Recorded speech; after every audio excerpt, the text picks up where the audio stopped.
This is episode 157 of the Leadway Wealth Builders podcast, where today I, Chris Rickenbaugh, am going to be talking about how I create my scope of work for house flipping. So if you haven't listened to this show before, this is the Leadway Wealth Builders podcast, and my name is Chris Rickenbaugh. I flip houses in Charlotte, North Carolina, and I'm documenting it all here on this podcast for everybody to be able to listen to be able to look back to.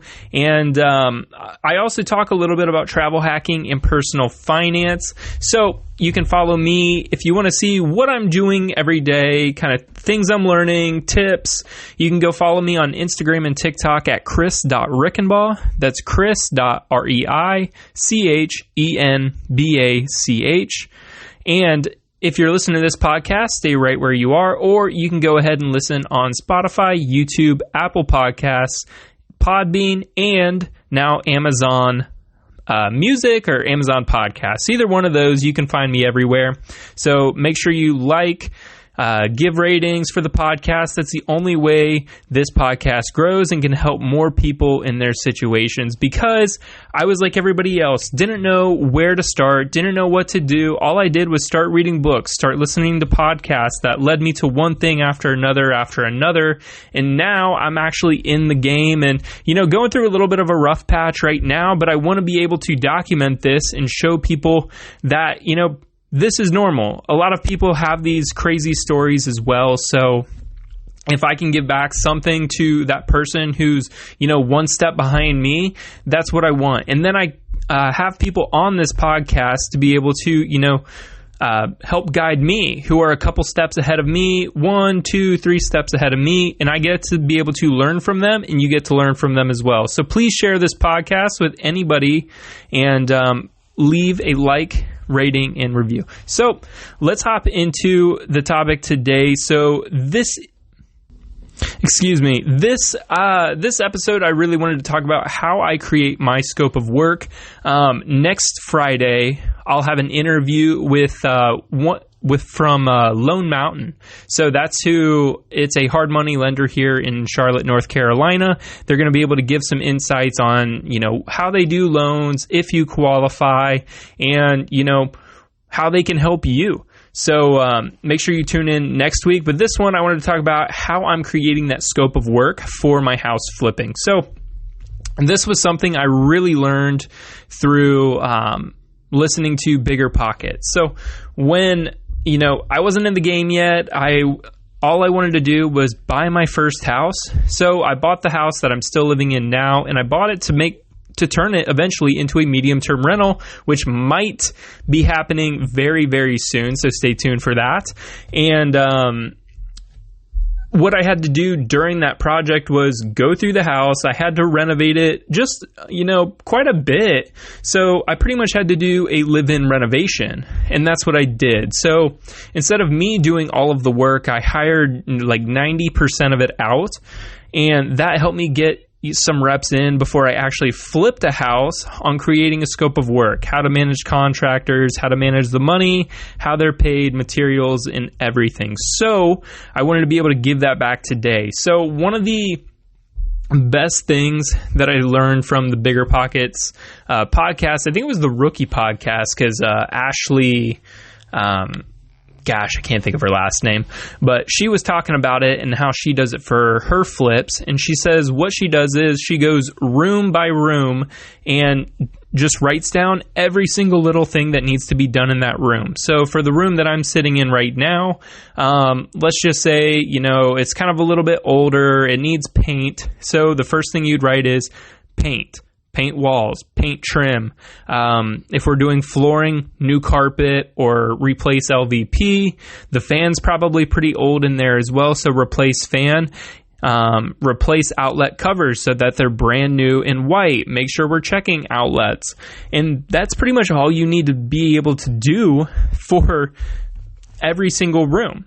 So it's very, very simple, but people kind of overlook this and get deep into the spreadsheets, and it's really as simple as that. So what I do before I do anything, I have it built out now, but for any house I have a template made up. It's just for a normal 3-bed, 2-bath. And so I go every single room, I walk through, I write down every single little thing that needs to be done. Then I have an outdoor list. And then I have, if there's a hallway, what needs to be done in this hallway? Is it just LVP, light, and paint? Perfect. Let's do that. But where it gets a little bit different is in the bathrooms, because you need to be a little bit more specific. So if you're using, a normal plastic tile or tub surround, then that's pretty easy. And what you do is, after you write those things down, you go ahead and go on Lowe's or Home Depot. You can price shop a little bit, and you're able to throw that link right in there.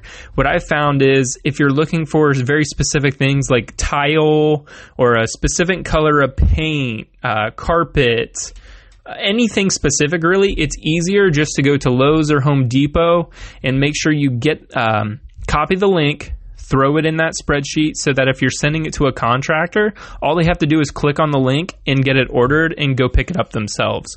Unless you're doing ordering, and you can go on there and just have it in their name and they can pick it up themselves. So super, super simple.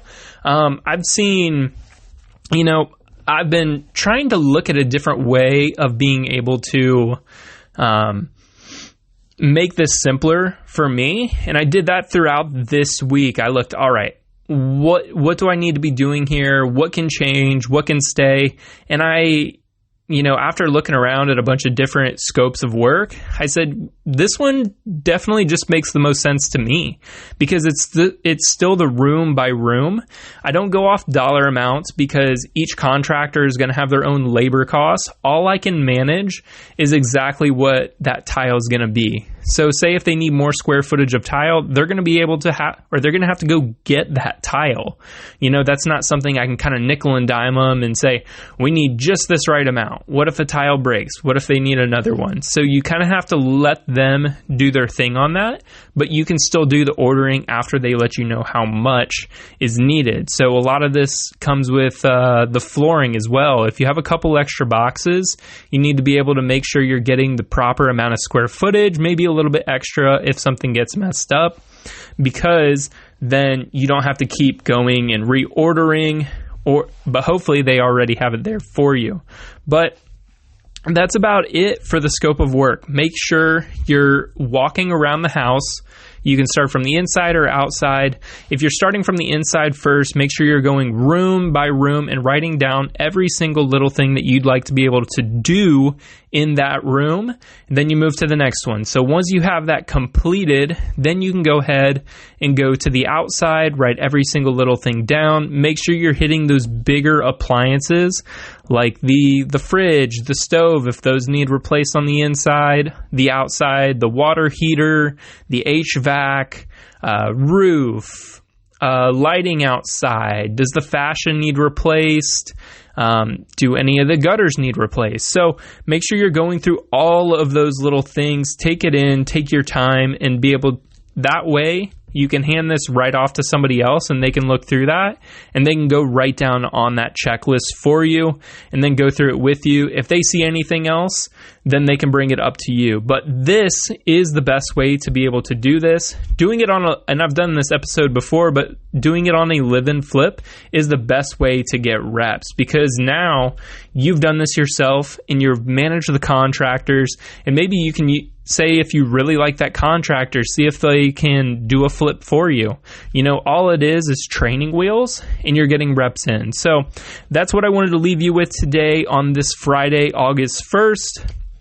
5 more months left in 2025. So we'll see what happens. It's going to be really interesting for me, and I'm going to be documenting it all here for you. So make sure you're tuning in. We're going to be talking about medium-term rentals, a subject to house, and more interviews for you guys to be able to listen to and learn from, as well as me. So thank you for tuning in for this episode of the Leadway Wealth Builders podcast with me, Chris Rickenbaugh, and I'll see you next week.